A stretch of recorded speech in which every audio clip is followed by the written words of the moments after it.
Hello mga loves! So dahil maganda ang ating feedback no, sa X-Files, here's another one. You can watch the full video no, sa Facebook po natin. So, let's see. This reading is for those who are in separations.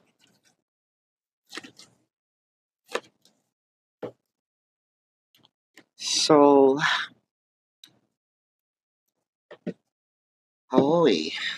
ang nakikita ko dito parang in-stop muna natin, no? Hindi ang mahalin ang tao kung di in-stop natin itong sabihin nating relationship for now, no?